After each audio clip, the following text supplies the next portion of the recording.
There's a multitude of horrible things happening simultaneously in the world right now. If you're affected by any of them, my heart goes out to you, and I hope that this video could serve as a minute distraction for those things and make you feel happy for a time.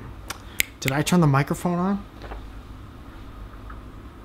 Yes. Here are 15 things I think about the show Fixer Upper on HGTV. 1. Why not call the show Crappy House? On the thrilling conclusion of this week's Crappy House, guess whose house isn't so crappy anymore? Spoiler alert, it's this middle-aged couple who got it like that. 2. Who needs 2 chandeliers? When you have multiple chandeliers, is it called chandeliers or chandelier? Like when a bunch of deer is deer. Regardless, no one needs a herd of chandelier over their dining room table. 3. Nothing makes people smile faster on that show than saying, I think we can fit a really good-sized island in here.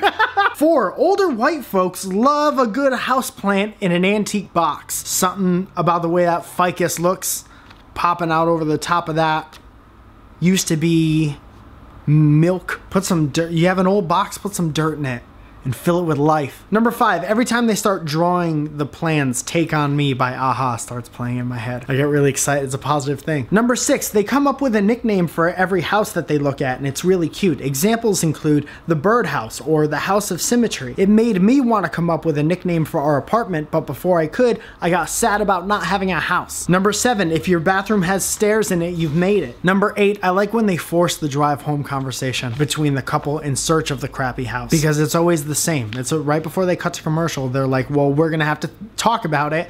Yeah, you are. You're buying a house. Problem is, the audience could probably assume that you two are gonna have to suss it out at some point. The audience doesn't necessarily need to see a conversation between you two talking about needing to talk about where you're gonna live for the rest of your life. So my brain shuts off whenever they start talking about how much everything is gonna cost. Number 10, my first thought whenever they show the finished kitchen is always, they could fit so much cereal in there. And it makes me feel alone to think that no one who's ever been on that show has thought that.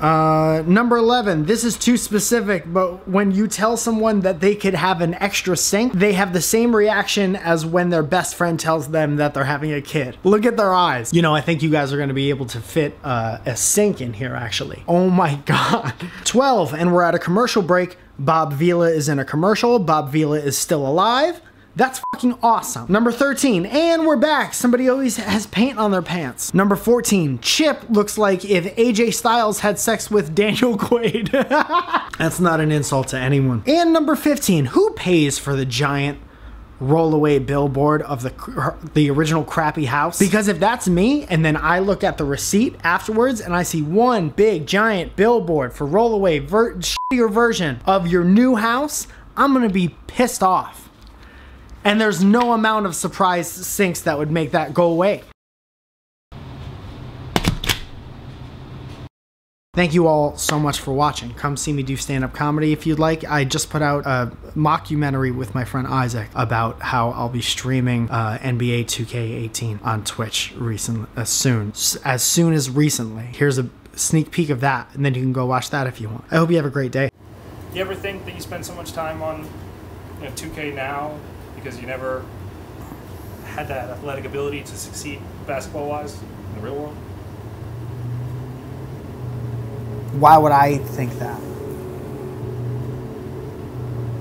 You ever ask Michelangelo why he was good at painting and not doing photography? I'm positive that I've never met him personally, but I'm sure Tom Cruise could do an impossible mission. But he's in it's a movie. So it's like,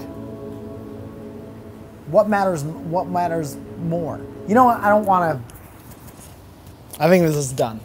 Think you done? I think I'm done. Okay. You're gonna ask me about my shortcomings in real life and discount everything I do on the VHW, the virtual hardwood.